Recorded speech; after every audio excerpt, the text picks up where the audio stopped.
வணக்கம். விக்டரி கம்பெனியோட எம்டி அஜய் பேசுறேன். இந்த வாய்ப்பை பத்தி விளக்கமா இந்த வீடியோல பார்க்கலாம். பொதுவா பொருளாதார ரீதியா வாழ்க்கையில நம்ம எதை நோக்கி ஓடிட்டு இருக்கோம்? ஒரு வீடு கட்டணும், பசங்களை நல்ல முறையில படிக்க வைக்கணும், கல்யாணம் பண்ணணும், இஎம்ஐ அடைக்கணும், பைக்கு, காரு, பேரண்ட்ஸை சீக்கிரமா ரிட்டையர்மெண்ட் பண்ணணும். ஸோ இதுக்காக தான் வாழ்நாள் ஃபுல்லா நம்ம ஓடிட்டு இருக்கோம். ஒரு ஜாப் போறோம், ஏதோ ஒரு ஒர்க் பண்றோம். ஆனா 95% மக்களால இதை அச்சீவ் பண்ண முடியுதான்னு கேட்டீங்கன்னா கிடையாது. கடைசி வரைக்கும் இந்த ரன்லே தான் இருக்கும். இதை அச்சீவ் பண்றதுக்கான ஒரு வாய்ப்பை பத்தி தான் இப்ப நம்ம பார்க்கலாம். விக்டரி இது ஆன்லைனை பயன்படுத்தி வர்த்தகம் பண்ணக்கூடிய ஒரு பிளாட்ஃபார்ம். ஏன் இ காமர்ஸ், ஏன் ஆன்லைன்?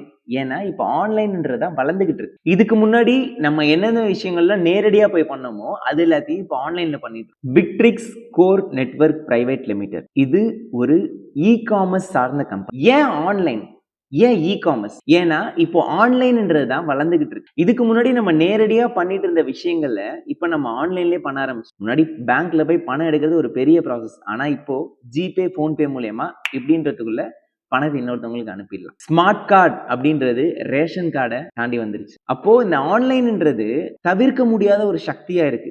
டிஜிட்டல் இந்தியா அதுல தான் நம்ம இருக்கோம். Victory is also a company based on e-commerce industry. சரி, விக்டரியில இணைய நீங்க என்ன பண்ணணும்? இங்க ஒரு உறுப்பினர் ஆகணும்.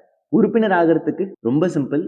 நம்ம கிட்ட இப்போ ஷாரா அப்படின்னு சொல்லிட்டு ஒரு பிராண்ட்ல சானிட்டரி நாப்கின் வச்சிருக்கோம். அதாவது 4400 ரூபாய் கொடுத்து அந்த சானிட்டரி நாப்கின் காம்போ கிட்ட நீங்க பர்ச்சேஸ் பண்றது மூலமா இங்க நீங்க ஒரு உறுப்பினர் ஆயிடுவீங்க. அடுத்த கேள்வி, இந்த சானிட்டரி நாப்கினை நான் மார்க்கெட்ல எவ்வளவு பிராண்ட்ஸ் இருக்கு, நம்ம விளம்பரங்கள்ல பாக்குறோம், அதுலயே நான் வாங்கிப்பேன்.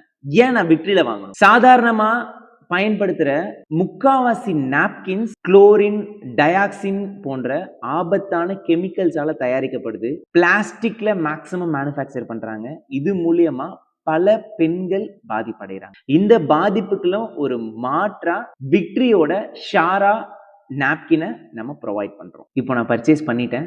என் வீட்டுக்கு தேவையான சானிட்டரி நாப்கின்ஸ் நான் வாங்கிட்டேன். என்னை சுத்தி இருக்கிறவங்களுக்கு அது மூலியமா நான் கொடுக்குறேன். அது மூலியமா நான் பலன் அடைகிறேன். இங்க வருமான வாய்ப்பு எப்படி கிடைக்கும் பார்க்கலாமா? டைரக்ட் செல்லிங் அப்படின்ற இண்டஸ்ட்ரி மூலியமா நம்ம வருமான வாய்ப்பை கொடுக்குறோம். அது என்ன டைரக்ட் செல்லிங் அப்படின்றதுக்கு முன்னாடி ட்ரெடிஷனல் பிசினஸ் காலங்காலமா வியாபாரத்தை எப்படி பண்ணிட்டு இருக்காங்க அப்படின்றது சிம்பிளா பார்த்துடலாம். ஒரு பொருளை மக்கள்கிட்ட கொண்டு போய் சேர்க்கணும்னா ஃபர்ஸ்ட் ஒருத்தவங்க அதை மேனுஃபேக்சர் பண்ணுவாங்க. மேனுஃபேக்சர் கிட்ட இருந்து டிஸ்ட்ரிபியூட்டருக்கு வரும். டிஸ்ட்ரிபியூட்டர் கிட்ட இருந்து ஹோல்சேலர், ஹோல்சேலர் கிட்ட இருந்து லோக்கல் ஷாப்ஸ் இல்லைன்னா ரீட்டைலர்னு சொல்லுவாங்க.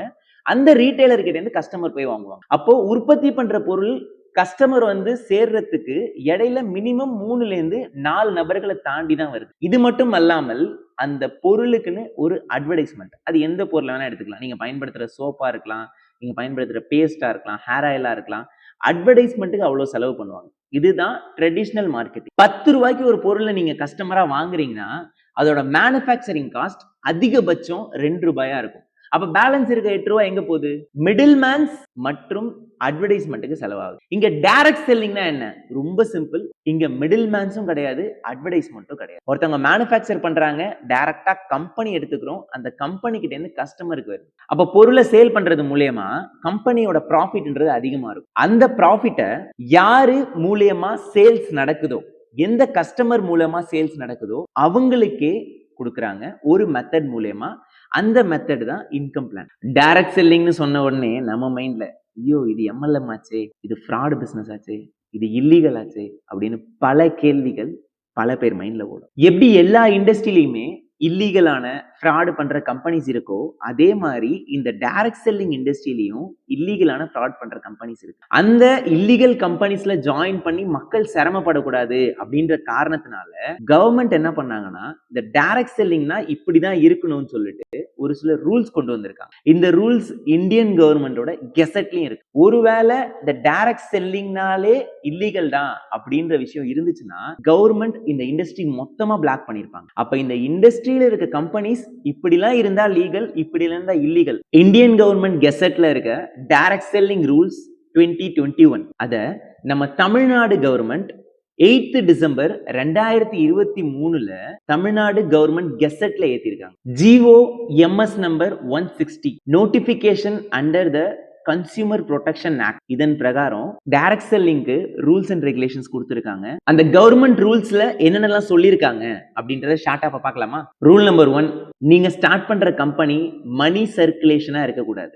அப்படின்னா என்னன்னா, பொருள் இல்லாம பணத்தை மட்டும் வாங்கிட்டு பொருளையே கொடுக்காம மணி ரொட்டேஷன் பண்ணி அது மூலியமா பிசினஸ் பண்றது. இப்படி இருந்துச்சுன்னா அது இல்லீகல். பாயிண்ட் நம்பர் 2, அது பிரமிட் ஸ்கீமா இருக்கக்கூடாது. அதாவது மேல இருக்கிற நபர்கள் மட்டும்தான் சம்பாதிக்க முடியும், கீழே இருக்கிறவங்க எவ்வளவு வேலை பார்த்தாலும் சம்பாதிக்க முடியாது. That is called pyramid scheme. அந்த மாதிரி இருந்துச்சுன்னா அது illegal. Point number 3, proper incorporation certificate வாங்கியிருக்கணும். அதாவது மினிஸ்ட்ரி ஆஃப் கார்பரேட் அஃபேர்ஸ், எம்சிஏல அவங்க ரெஜிஸ்ட்ரேஷன் பண்ணியிருக்கணும். நம்ம விக்டரி கம்பெனியோட ரெஜிஸ்ட்ரேஷன் அவங்களுக்கு கொடுத்துரு. பாயிண்ட் நம்பர் 4, இந்தியால ஒரு ஆபீஸ் இருக்கணும். அந்த ஆபீஸ் ரெஜிஸ்ட்ரேஷனும் பண்ணிருக்கணும். நம்ம விக்டரியோட ஆபீஸ் மயிலாடுதுறையில ரெஜிஸ்டர் பண்ணிருக்கோம். நெக்ஸ்ட், ப்ராப்பரா ஜிஎஸ்டி ஃபைல் பண்ணிருக்கணும்.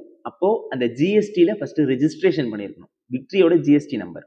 கம்பெனிக்குன்னு permanent account number, PAN number இருக்கணும். கம்பெனியோட tax account number, TAN number இருக்கணும். கம்பெனிக்குன்னு ப்ராப்பரா வெப்சைட் இருக்கணும். அந்த வெப்சைட்ல போன் நம்பர், ஆபீஸ் அட்ரஸ் எல்லாமே பிரசன்ட் ஆயிருக்கும். கம்பெனியோட நேம் எம்சிஏல ரெஜிஸ்டர் ஆயிருக்கணும். கஸ்டமருக்கு தேவையான ஹெல்ப் அண்ட் சப்போர்ட்டை கொடுக்கறதுக்கு டிக்கெட் ரைஸ் பண்ற மாதிரி ஆப்ஷன் அந்த வெப்சைட்ல இருக்கணும். மெயினா என்ட்ரி ஃபீஸ் எதுவும் இருக்கக்கூடாது. நம்ம வாங்குற பணம் இந்த பிசினஸ்க்காக இருக்கக்கூடாது, வாங்குற பணத்துக்கான பொருளை மக்களுக்கு கொடுத்துடணும். இந்த மாதிரி கவர்மெண்ட் ஒரு சில ரூல்ஸ் கொடுத்திருக்காங்க.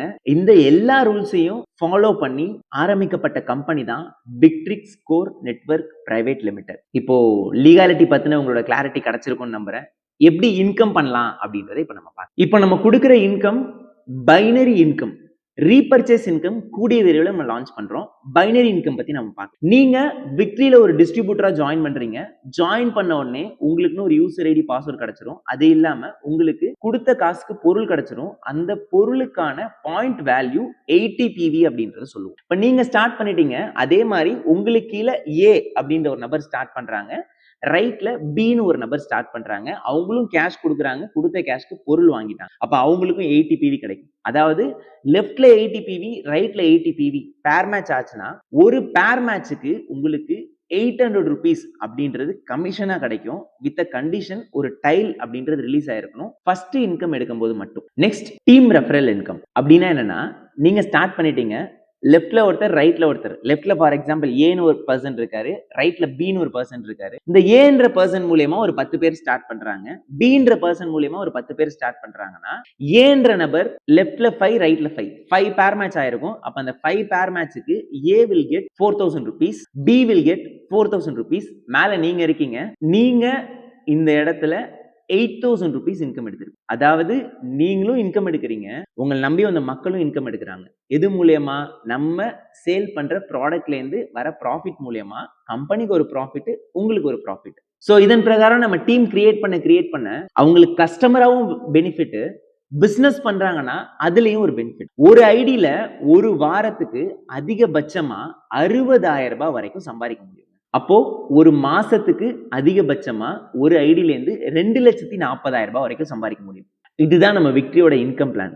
விக்டரியில உங்களுக்கு 2 விஷயம் கிடைக்கும். ஒன்னு, நீங்க கஸ்டமரா இருந்துக்கலாம். ஜஸ்ட் நீங்க உங்களுடைய தரமான சானிட்டரி நாப்கினை இங்க இருந்து பர்ச்சேஸ் பண்ணி, இல்ல நான் அது மூலமா ஒரு டிஸ்ட்ரிபியூட்டரா மாதிரி பிசினஸ் பண்ணணும் அப்படின்னா that is completely free and optional. இப்ப நீங்க இது மூலமா வியாபாரம் பண்ணி பணம் சம்பாதிக்கணும்னா அதுக்கான சிஸ்டம் இருக்கு. அந்த சிஸ்டம் நீங்க கரெக்டா ஃபாலோ பண்ணா மட்டும்தான் இங்க உங்களால சம்பாதிக்க முடியும். ஃபார் எக்ஸாம்பிள், வெளி உலகத்துல நம்ம வருமானம் சம்பாதிக்கிறதுக்கு அங்க ஒரு சிஸ்டம் வச்சிருக்காங்க. அதே மாதிரி விக்டரியில நம்ம வருமானம் சம்பாதிக்கிறதுக்கு இங்க ஒரு சிஸ்டம். இப்போ சிம்பிளா சொசைட்டில இருக்கிற சிஸ்டமுக்கும் விக்டரியோட பிசினஸ் சிஸ்டமுக்கும் என்ன டிஃபரன்சஸ் அண்ட் என்ன பெனிஃபிட்ஸ் அப்படின்றத நம்ம பார்க்கலாம். சொசைட்டில இருக்க சிஸ்டம்ல நீங்க 18 வருஷம் படிக்கணும். இங்க ஃபர்ஸ்ட் 6 monthsலயே கத்துக்கிட்டு உங்களால சம்பாதிக்க முடியும். மினிமம் 10 lakhs அப்படின்றத இன்வெஸ்ட்மெண்டா நம்ம போடணும். இங்க இன்வெஸ்ட்மெண்டே கிடையாது, ஒன்லி பர்ச்சேஸ் மட்டும்தான். தினமும் 8 மணி நேரம் ஸ்கூல் இல்லைன்னா காலேஜ் அங்க நம்ம போகணும். பார்ட் டைமா இருந்தீங்கன்னா 3 hours ஒர்க் பண்ணா போதும். ஃபுல் டைமர் அப்படின்னா 8 hours உங்களோட ஃபிளெக்சிபிள் டைம்ல ஒர்க் பண்ணலாம். அவுட்புட்டா இங்க ஒரு டிகிரி சர்டிபிகேட் கிடைக்கும். அவுட்புட்டா weekly income according to your performance உங்களுக்கு கிடைக்கும். இங்க இன்கம் எடுக்கிறதுக்கு குவாலிஃபிகேஷன்ஸ் வேணும். ஆனா இங்க எந்த டிகிரி குவாலிஃபிகேஷன்ஸும் கிடையாது, கத்துக்கிற குவாலிஃபிகேஷன் இருந்தா போதும். ஸ்ட்ரிக்டான டேர்ம்ஸ் அண்ட் கண்டிஷன்ஸ்ல ஒர்க் பண்ணும், ஃப்ரீடமா ஒர்க் பண்ணலாம். பிசினஸ் ப்ரமோட்டரா நான் பெரிய லெவல்ல இந்த பிசினஸ் பண்ணணும்னு நினைச்சீங்கன்னா நான் உங்களுக்கு சொன்னது பேசிக் பிளான் தான். இதுல பிரீமியம் பிளான் இருக்கு. அதை தெரிஞ்சுக்கிட்டு அது உங்களுக்கு விருப்பம்னாலும் நீங்க எடுத்து பண்ண முடியும். ஃபாஸ்டா growth வேணும்னு நினைக்கிறவங்க பிரீமியம் பிளான்ல மூவ் பண்ணலாம். விக்டரி பிசினஸ்ல இணைஞ்சு நீங்க பயணம் பண்ணணும்னு முடிவு பண்ணிட்டீங்க அப்படின்னா அடுத்து நீங்க பண்ண வேண்டியது விக்டரி செஷன்ஸ் ஆன்லைன்லயும் கண்டக்ட் பண்றோம், ஆஃப்லைன்லயும் கண்டக்ட் பண்றோம். இது டோட்டலா ஃப்ரீ தான். நெக்ஸ்ட் எப்ப இருக்குன்னு தெரிஞ்சுக்கிட்டு உங்களோட நேம் அதுல ரெஜிஸ்டர் பண்ணிக்கலாம். இன்னும் சந்தேகங்கள் கேள்விகள் இருந்தா question and answer session attend பண்ணலாம். அதுல உங்களுக்கு ஃபுல் கிளாரிட்டி கிடைக்கும். எல்லாமே ஓகே, நான் ஸ்டார்ட் பண்ணணும்னு முடிவு பண்ணிட்டீங்கன்னா கம்பெனியோட அபிஷியல் அக்கௌண்டோட ஸ்கேனர் உங்களுக்கு தெரியும். நீங்க டைரக்டா கம்பெனிக்கு பேமெண்ட் பண்ணி உங்களோட விக்டரி ஜேர்னியை ஸ்டார்ட் பண்ணலாம். Welcome to victory the real world.